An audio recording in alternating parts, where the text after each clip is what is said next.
Hi, my friends. Today I want to present you a new story. Enjoy watching it. The bell above the pharmacy door chimed as a familiar figure stepped inside. It was Iris, her baby resting quietly in her arms. Her face, usually bright, was tinged with exhaustion as she approached the counter where I stood. "Adeline, hey.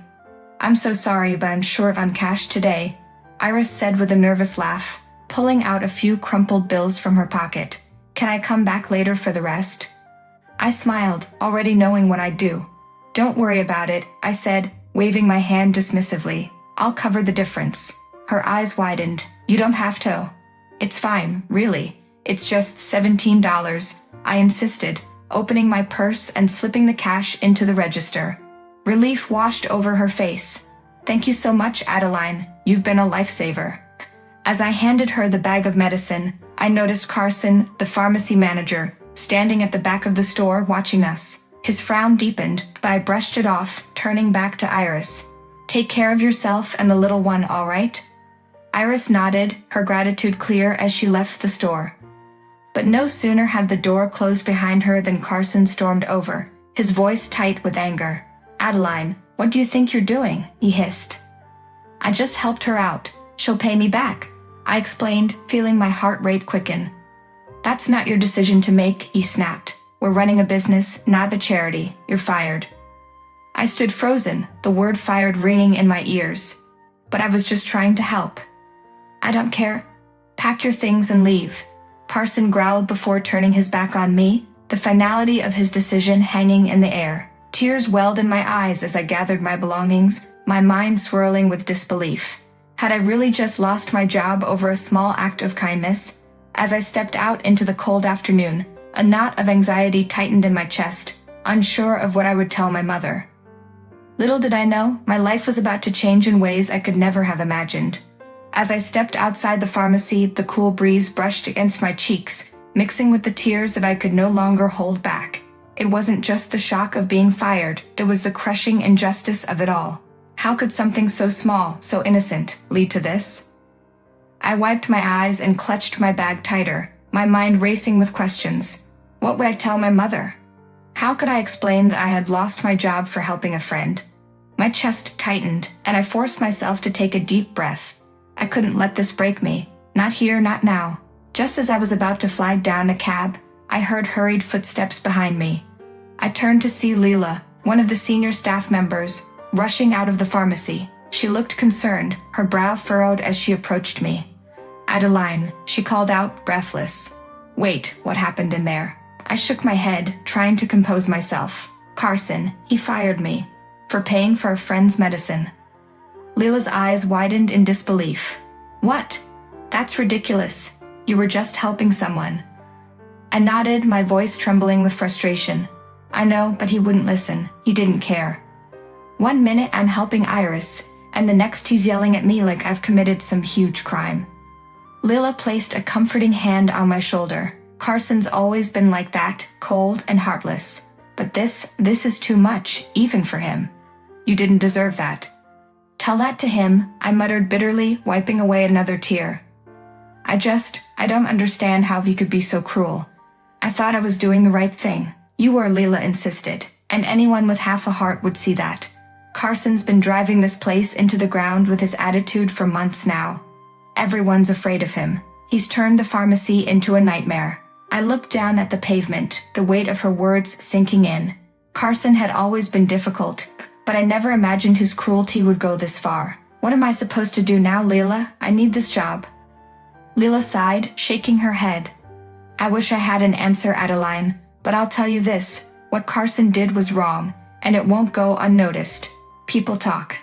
Eventually the truth comes out." Her words brought little comfort, but I nodded, grateful for her support. "Thanks, Leela. I appreciate it." She gave me a sad smile. "I'll keep my ears open. If anything changes, I'll let you know." With that, she turned back toward the pharmacy, leaving me standing on the sidewalk, unsure of what to do next.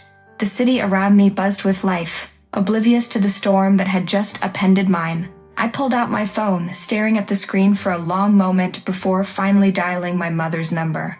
The phone rang twice before she answered. "Adeline. How's work going, sweetheart?"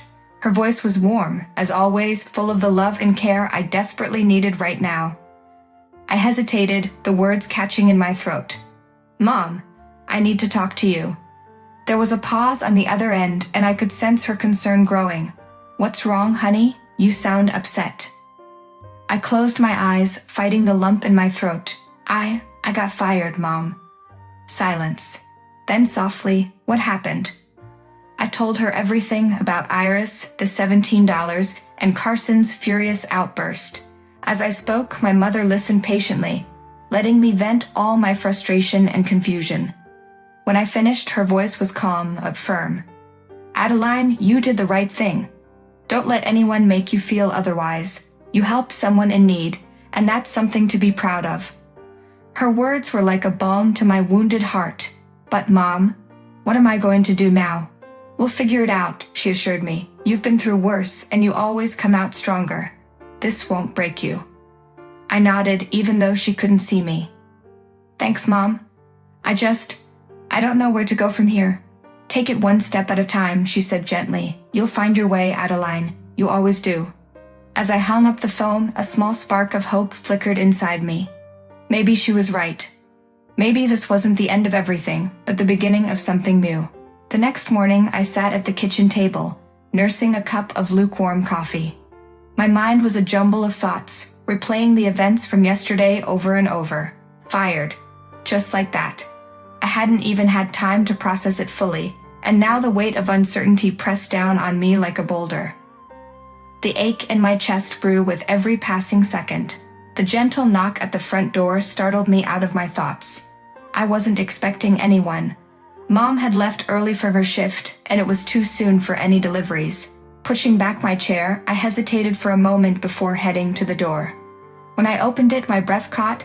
Standing on the porch was Mr. Blake, the owner of the pharmacy. His tall figure seemed out of place on our humble doorstep. I had only met him a handful of times, and always from a distance. He was the kind of man who rarely showed up at the pharmacy, preferring to manage things from afar. "Mr. Blake?" I blinked, confused by his presence. What are you doing here?" He gave me a kind smile, though there was a seriousness in his eyes that told me this wasn't a social visit. "Good morning, Adeline. I'm sorry to drop by unannounced, but may I come in?" I stepped aside, still trying to wrap my head around his sudden appearance. Sure. Of course." Mr. Blake entered the small living room, his eyes scanning the modest space. I gestured for him to sit, feeling a strange sense of unease. What could this possibly be about? "I heard about what happened yesterday," he began, taking a seat on the worn-out armchair, "with Carson." My stomach tightened at the mention of Carson's name. "Yes, he fired me." Mr. Blake nodded gravely, leaning forward slightly. "I've seen the security footage, Adeline. I know exactly what happened." My heart raced as I stared at him, speechless. "He knew?" "To be honest," he continued, "I've had my eye on Carson for some time. There have been complaints, multiple in fact, from both staff and customers about his behavior. But yesterday's incident was the final straw." I swallowed hard, unsure of what to say. "So, what happens now?" Mr. Blake's expression softened. "Adeline, what you did for your friend was an act of kindness. Carson had no right to fire you for that. Quite the opposite, really. You displayed the kind of compassion and care I want in my employees. That's why I've made a decision." I leaned forward, my pulse quickening. "What kind of decision?" "I've let Carson go," he said simply, "effective immediately. He's no longer with the pharmacy." The words hit me like a wave, and I blinked in surprise. Carson was gone. I didn't know whether to feel relief or disbelief. "You fired him?" Mr. Blake nodded. "It was long overdue. The truth is, the pharmacy needs someone with your heart and dedication. I'm offering you the position of manager, Adeline." My jaw dropped. "Manager?" He smiled. "Yes. I know it's sudden, but I believe you're more than capable. You've shown that you care about the people in this community, and that's exactly what we need." I stared at him, struggling to process his words. "Manager." It felt surreal, like I had been tossed into a dream I hadn't even known I wanted. I don't know what to say." "Say yes," Mr. Blake replied with a soft chuckle. "But take your time. I'll give you a day to think about it. You can start as soon as you're ready. I nodded slowly, still in shock. Thank you, Mr. Blake. I don't know how to thank you enough. You don't have to, be said, rising from his seat. Just keep being who you are. As I watched him leave, a flood of emotions swept through me. Yesterday I had thought my world was falling apart. Now, in the span of a few minutes, everything had changed. I sat back down at the table, staring at my cup of coffee, which had long since gone cold. The rest of the day passed in a haze. I kept replaying Mr. Blake's words in my mind, manager. It seemed impossible, like some kind of dream that I hadn't yet woken from. Me, running the pharmacy? My fingers drummed nervously on the kitchen table as I stared at the clock. I had a day to decide, but the weight of that decision already felt heavy. By the time Mom came home, I was still sitting in the same spot. She walked in, her tired eyes brightening as she saw me, but her smile quickly faded when she noticed my serious expression. Adeline, is everything all right? She asked, setting her bag down on the counter. I nodded slowly, unsure of how to even begin. You won't believe what happened today. Mom pulled out the chair opposite me, concern etched across her face. What is it, sweetheart? I took a deep breath. Mr. Blake, the owner of the pharmacy, came by this morning. He saw the footage from yesterday and he fired Carson. Mom's eyes widened. Fired Carson? That's incredible. I knew that man was trouble from the start. I nodded, still processing it myself. But that's not all, Mom. He offered me Carson's job. He wants me to be the new manager. There was a moment of silence as the words sank in.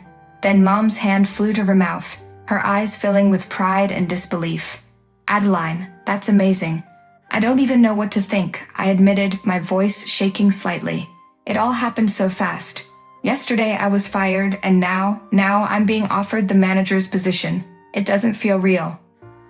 Mom reached across the table, taking my hands in hers. Honey, this is exactly what you deserve. You've worked so hard, and now it's paying off. Mr. Blake sees that. He sees your kindness, your dedication. I just don't know if I'm ready for something like this, I confessed, my uncertainty bubbling to the surface. What if I mess it up? What if I'm not good enough? Mom smiled softly, squeezing my hands. Adeline, you've been ready for this for a long time. You've already been managing so much more than you give yourself credit for. You're strong, and you've got the heart for it. I looked down at the table, her words settling in. It's a lot of responsibility. I don't want to disappoint anyone. You won't, Mom said firmly. And even if you stumble along the way, that's okay. Everyone does. What matters is that you care. That's what makes a good leader. I smiled, feeling a warmth spread through my chest. Mom always knew exactly what to say to make things clearer, to make me feel like I wasn't drowning in my own thoughts. I'll have to give him my answer tomorrow, I said softly, still in awe of the opportunity. Mom gave me a reassuring nod. Think it over tonight, but I know you'll make the right decision. And whatever you choose, I'm proud of you. Her words filled the room like a gentle embrace, lifting some of the weight off my shoulders. I still wasn't sure what I would say to Mr. Blake tomorrow, but for the first time since everything had turned upside down, I felt like I could breathe again. As Mom stood to start dinner, I sat back in my chair, staring out the window at the fading light. Maybe I could do this. Maybe this was the moment I had been waiting for without even realizing it. The next morning, the sun filtered through the window, casting a soft glow on the kitchen as I sat quietly, my fingers tracing the edge of my coffee cup. Today was the day I would give Mr. Blake my answer. The decision had weighed on me all night, thoughts swirling between doubt and possibility. But as the light of the new day filled the room, so did a sense of calm resolve. I stood up and grabbed my coat, taking one last look at the clock before heading out the door. The walk to the pharmacy felt different today. Lighter, as if the burden I'd been carrying had loosened its grip. By the time I reached the building, I knew what I had to say. Stepping inside, the familiar smell of antiseptic and fresh prescriptions filled the air, but the atmosphere felt charged with something new. The staff, once hesitant and tense under Carson's rule, now moved with an ease I hadn't noticed before. As I approached the office door, I paused for a second, gathering my thoughts. Then, with a steady breath, I knocked. "Come in," Mr. Blake's voice called from the other side. I opened the door and stepped inside. He sat behind the desk, papers neatly stacked, a warm smile on his face as he looked up at me. "Adeline, good morning," he greeted, gesturing for me to sit. "I take it you've had some time to think." I nodded, settling into the chair across from him. "Yes, I have." He leaned forward slightly, his gaze steady but kind. "And what's your decision?" I swallowed, feeling the moment stretch between us. "I've decided. I'll take the position. I want to be the new manager." Mr. Blake's face lit up, his eyes shining with approval. "That's wonderful, Adeline. You've made the right choice." Relief washed over me as I exhaled the tension I hadn't realized I'd been holding. "I'm nervous," I admitted, "but I know this is the right step. I want to create a place where people feel supported, not afraid." Mr. Blake nodded thoughtfully. "And that's exactly why I chose you. The pharmacy needs someone with compassion, someone who understands that people matter just as much as the business." His words filled me with a sense of purpose. It was no longer about the fear of failing or the uncertainty of whether I could handle it. This was about making a difference, about leading with kindness the way I'd always wanted to. "Thank you," I said softly, "for believing in me." He smiled, standing up to shake my hand. "You've earned this, Adeline. Now, go make this place better than it's ever been." As I stood up and shook his hand, the weight of the responsibility felt different, lighter, as if it was something I could carry, not something that would crush me. Walking out of the office, I saw familiar faces smiling at me, my colleagues, people I had shared so many moments with in this place that now felt like mine.